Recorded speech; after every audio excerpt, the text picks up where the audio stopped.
Bonjour ici, salut là-bas et bienvenue dans Flash Talk, votre émission citoyenne à l'heure de la zone verte presque partout en France. On embrasse les copains et les copines de Guyane et de Mayotte et aussi Sonia Kironi qui est avec nous. Ça va Sonia? Salut Raphaël, bonjour à tous, j'espère que vous allez bien. On va parler du télétravail aujourd'hui. Le télétravail, on l'a expérimenté ici dans Flash Talk depuis le début du confinement. Pas toujours évident, évidemment, de travailler à distance tout en s'occupant de la maison et des enfants. La plupart des télétravailleurs sortent aujourd'hui de cette période complètement rincée. Je ne sais pas vous, mais moi, c'est mon cas. Et pourtant, eh bien, ils sont volontaires pour continuer à télétravailler. Alors, qu'est-ce qui leur a plu? Quels sont aussi les dangers éventuellement et les risques d'abus? C'est de ça dont on va débattre aujourd'hui avec nos invités. Alors moi j'avoue je suis pas contre le télétravail, mais j'ai hâte aussi de me retrouver autour du tapis de Flash Talk à l'air libre évidemment. Et puis vous, on vous lit régulièrement sur les réseaux sociaux, hashtag Flash Talk sur Twitter, en likant aussi notre page officielle sur Facebook ou notre compte Instagram. N'hésitez pas, il y a notre cartooniste, lui aussi qui me manque, j'aimerais le serrer dans mes bras. C'est Mickaël. Comment ça va mon Mickaël? Bonsoir Raphaël, bonsoir Sonia, tout va bien, bonsoir à tous. Tu vas lancer notre débat comme tu le fais à chaque fois de manière incroyable avec un premier dessin. Et oui, à cette question, le télétravail bientôt la nouvelle norme. On voit le patron qui dit bonne nouvelle, désormais vous allez télétravailler après vos heures de bureau et le week-end.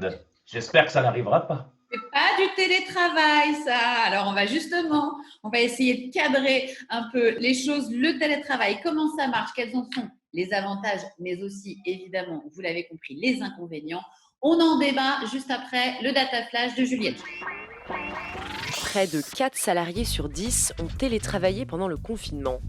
Un record alors que ce taux plafonnait à 3% de la population active jusqu'à présent.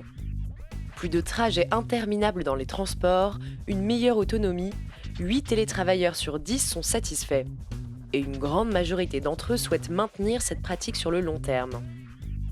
Et c'est également bénéfique pour l'environnement. 3 jours de télétravail par semaine réduiraient de 58% les particules fines liées au trajet en voiture pour se rendre au bureau. Mais pour certains, travailler à la maison est plus compliqué. Enfants à charge pendant le confinement, hyperconnexion ou même exclusion. D'après l'étude Work Anywhere, 42% des sondés se disent moins reconnus, voire oubliés dans l'attribution de leur mission. Et la défiance peut aller encore plus loin. Avec la mise en place de logiciels de surveillance électronique de plus en plus sophistiqués, des salariés se sentent espionnés sur leur lieu de travail et donc également chez eux. Alors, le télétravail doit-il devenir une norme ?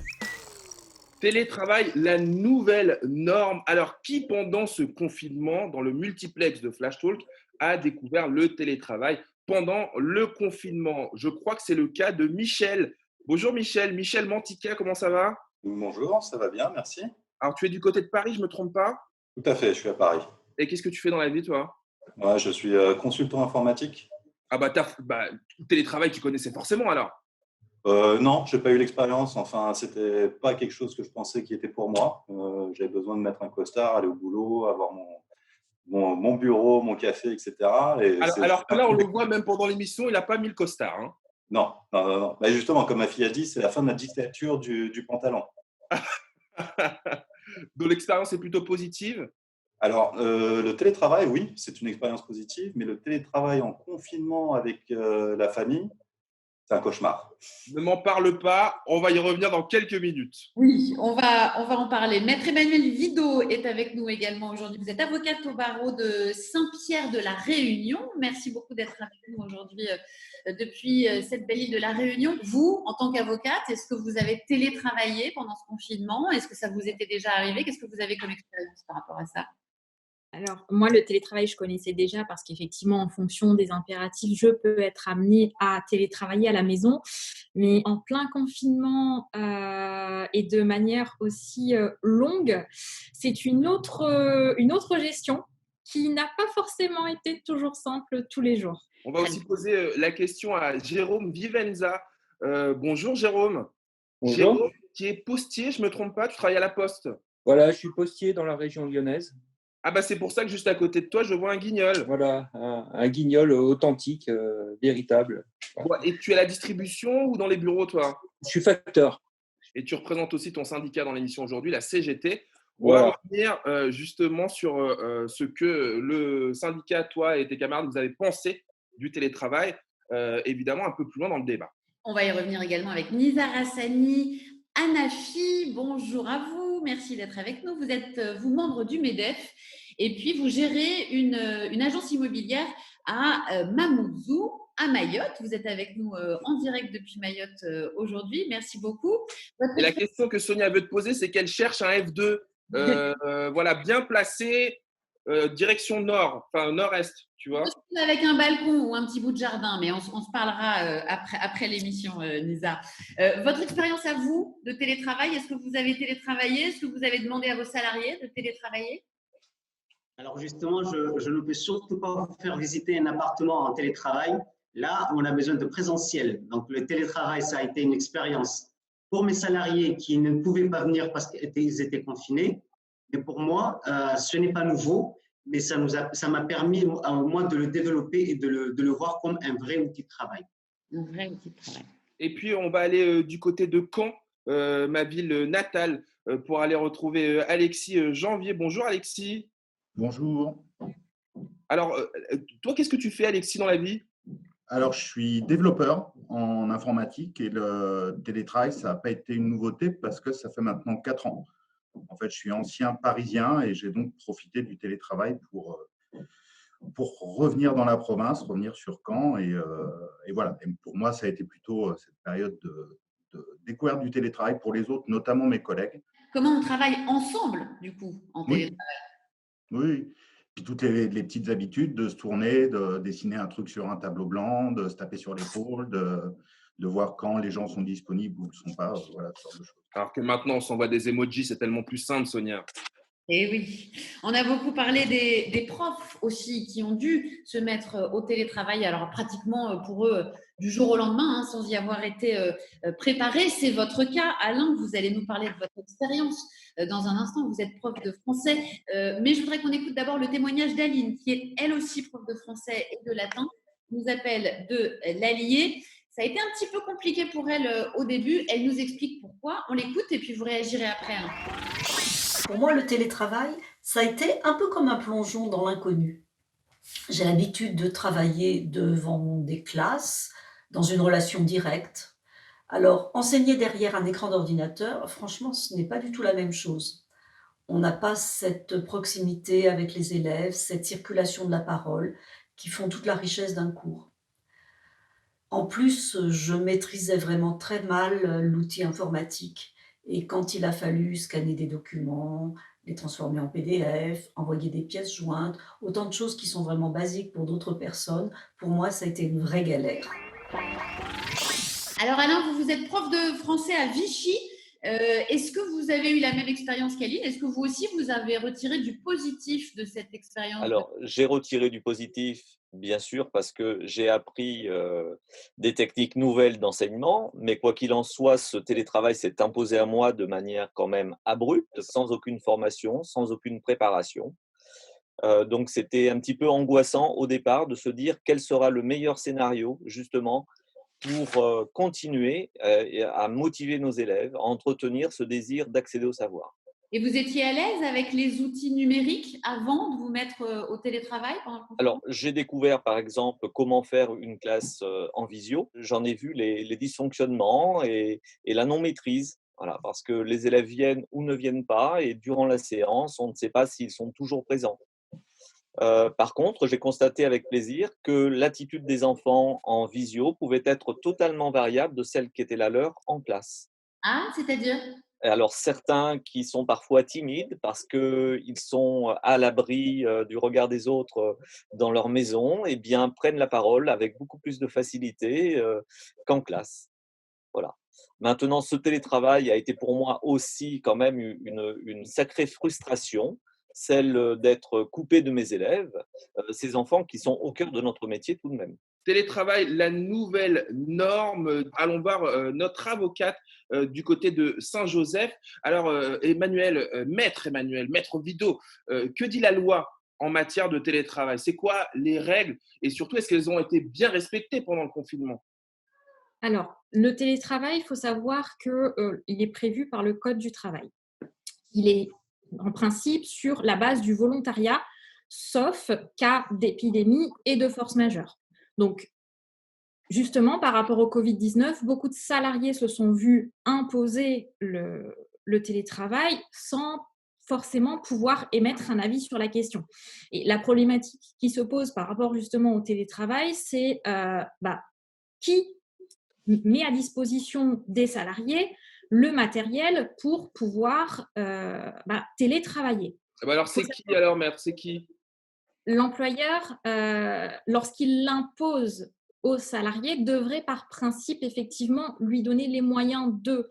Mais quand on est dans une très petite entreprise, la difficulté qui se pose, c'est celle-là. Sur qui est-ce que je me repose en tant que salarié pour pouvoir préserver mes droits et en même temps pouvoir travailler et subvenir à mes besoins?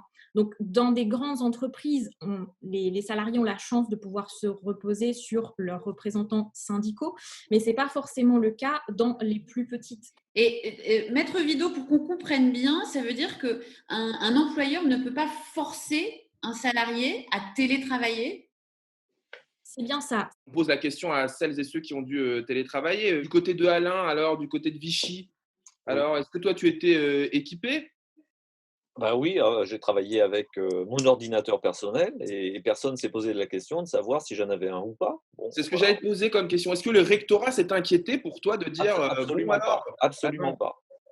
Et pas plus qu'il s'est posé la question concernant nos élèves. Et il y avait une inégalité de moyens. Il nous a fallu à ce moment-là intervenir et prêter des ordinateurs portables à des élèves qui n'avaient pas la possibilité de nous suivre à distance. Alexis, vous qui êtes donc en télétravail, comme vous nous l'avez expliqué depuis déjà 4 ans, est-ce que vous travailliez en présentiel auparavant?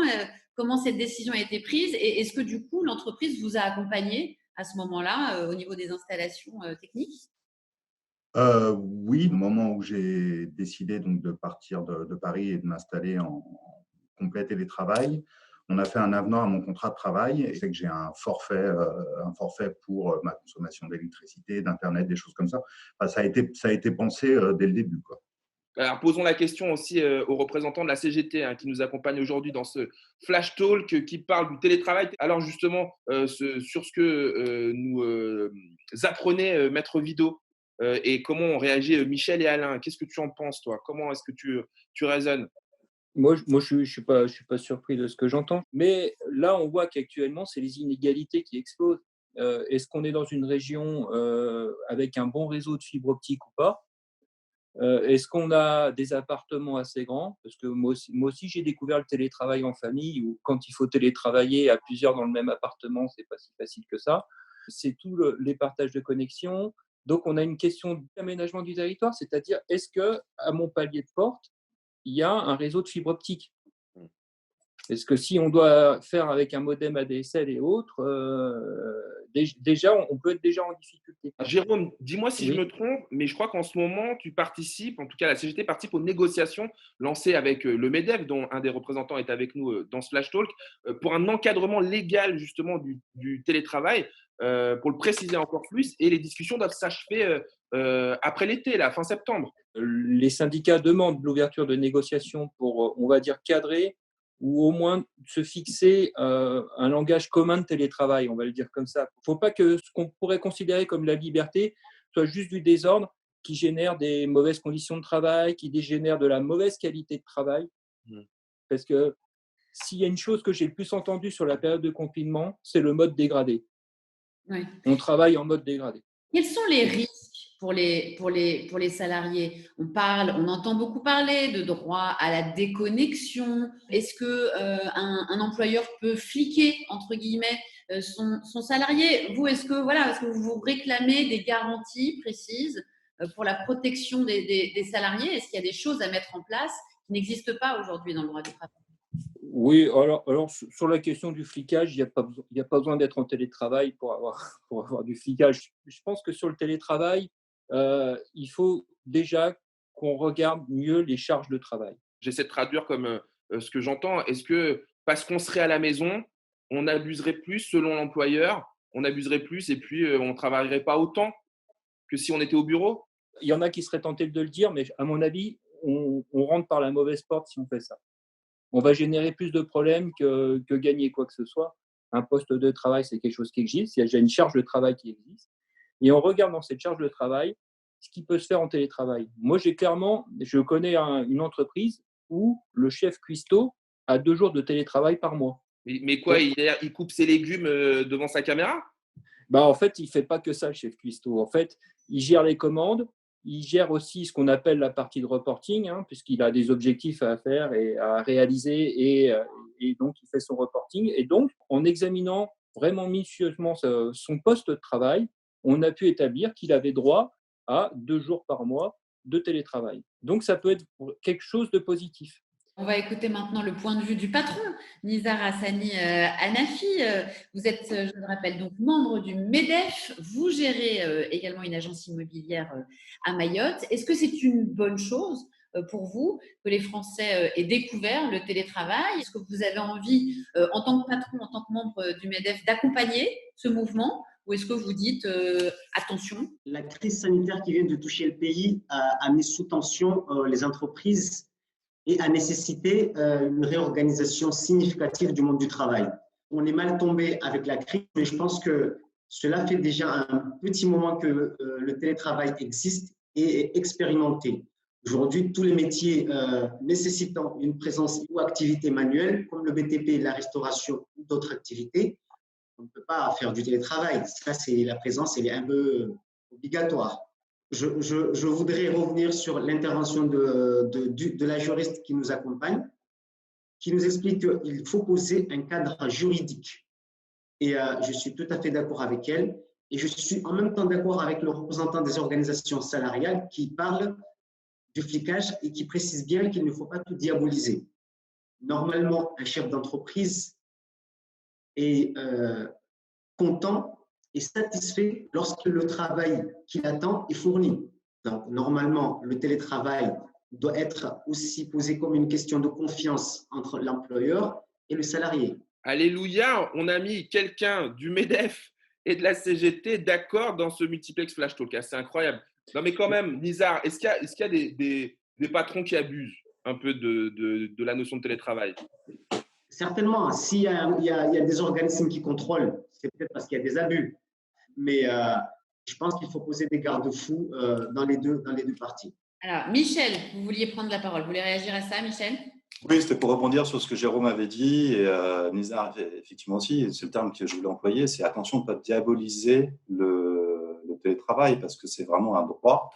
Et si moi, je l'ai mal vécu pendant le confinement, c'est parce que j'avais une amplitude horaire énorme à remplir, pas parce que j'avais mon travail à remplir, mais j'avais mon travail plus les enfants à gérer. Et ça vous a donné envie d'essayer de continuer à télétravailler, au moins en partie, à l'avenir, dans les mois qui viennent? Oui, tout à fait. Éviter les métros, les bouchons, enfin tout ça, oui. Il s'avère que je suis taillé pour faire du télétravail, ça marche bien, oui. Je vois Jérôme Vivenza de la CGT du côté de Lyon qui voulait rebondir, j'imagine, au propos du représentant du MEDEF, Nizar, du côté de Mayotte. La réaction que j'avais par rapport au monsieur du MEDEF, c'est que je pense que le télétravail, ça peut marcher si on se met d'accord sur le travail, c'est-à-dire la qualité du travail. C'est-à-dire qu'il y a une qualité attendue du travail par l'employeur, mais il y a aussi le travailleur, lui, qu'est-ce qu'il veut mettre dans son travail, qu'est-ce qu'il considère comme un travail de qualité. Comment il se dit à la fin de la journée « Ah, super, aujourd'hui, j'ai bien bossé ». Sinon, on va faire du mal travail, on va créer des risques psychosociaux, etc. Justement, pour rebondir à cette remarque, je prends le cas localement. nous, on met deux choses ensemble, le temps et le travail. 90% de l'activité économique de Mayotte se situe à Mamoudzou. Donc, aujourd'hui, pour entrer dans Mamoudzou, il faut au moins 3 heures. C'est du temps perdu. On a des salariés qui se lèvent à 4 heures ou 3 heures du matin pour pouvoir entrer dans Mamoudzou. Ouais, donc, parce que les routes sont bouchées, hein, on explique, les routes sont bouchées. Voilà, c'est un salarié fatigué, c'est un salarié mécontent, donc moins efficace. Est-ce qu'on ne pourrait pas se mettre d'accord tous les deux pour être dans un compromis gagnant-gagnant? Voilà. Donc, on peut étudier la proposition et voir comment on peut faire cela pour que tout le monde s'y retrouve. Ouais, peut-être qu'il faut un cadre alors du coup, Sonia. Bah, oui, j'aimerais bien qu'on entende encore une fois Maître Emmanuel Vidot quand même avant de conclure. Maître, c'est quoi l'enjeu d'un télétravail réussi, protecteur pour les salariés, où tout le monde soit content? Est-ce qu'il y a des choses là très concrètes à mettre en place? La première chose concrète à mettre en place, ça va être de la formation. Parce qu'effectivement, il y a des personnes qui ne sont pas à l'aise avec les nouvelles technologies. Et la deuxième chose, le droit à la déconnexion est très important. Pourquoi? Parce qu'on le voit tous aujourd'hui, on est tous accrochés à nos smartphones, etc. Et ça devient de l'instantané, c'est-à-dire qu'on se met quasiment tous à répondre aux nouvelles SMS ou aux nouvelles emails qu'on a reçus. Et Immédiatement, en plus, immédiatement. Hein. C'est ça. Et le problème, c'est que quand on est salarié, on peut parfois recevoir un email très tôt le matin. Alors effectivement, l'employeur peut-être qu'il l'envoie au moment où lui, il y pense. Mais nous, en tant que salariés, on a cette automaticité de se dire je réponds. Et pourtant, il est que 7h30 du matin. Vous voyez? Et ça peut arriver aussi pendant la pause déjeuner. Ça peut arriver le soir très tard. Donc, il faut donner satisfaction à son employeur, mais en même temps, se préserver soi moralement et intellectuellement, parce que le télétravail, ça peut mener justement au burn-out et aux différents risques psychosociaux qu'on connaît. Et ce droit à la déconnexion, il existe aujourd'hui?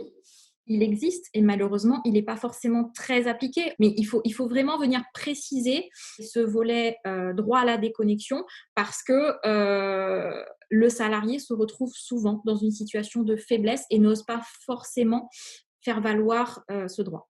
Vraiment une toute dernière question avant de conclure, parce qu'il va falloir le faire à celles et ceux qui sont en télétravail forcé ou choisi. Alain, par exemple, ce droit à la déconnexion, juste un mot pour réagir.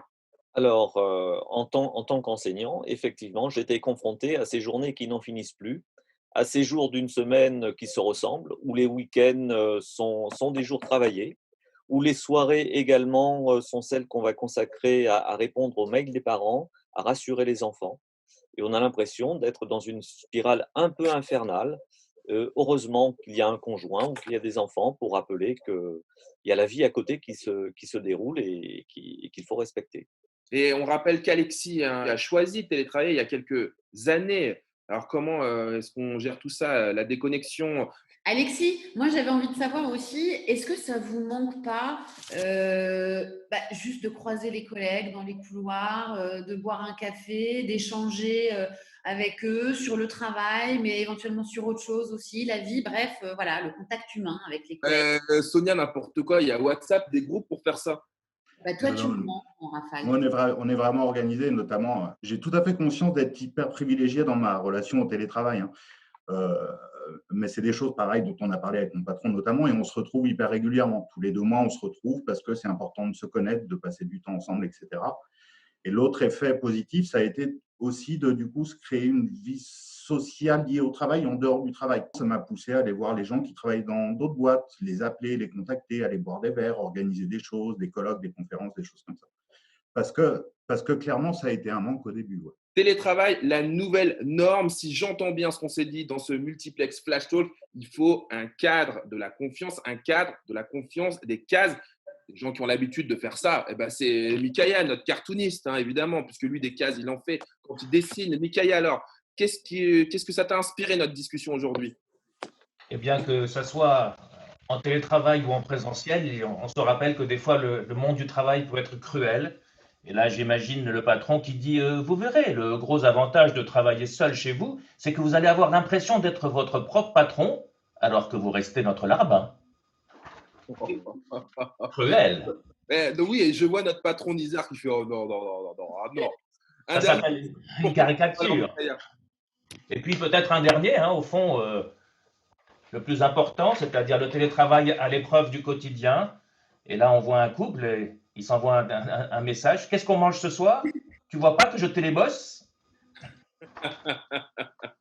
Merci beaucoup, Mickaëla. Effectivement, on pourrait faire une émission juste le couple et le télétravail. Merci à tous en tout cas d'avoir été avec nous aujourd'hui pour débattre de cette vaste question qu'est le télétravail.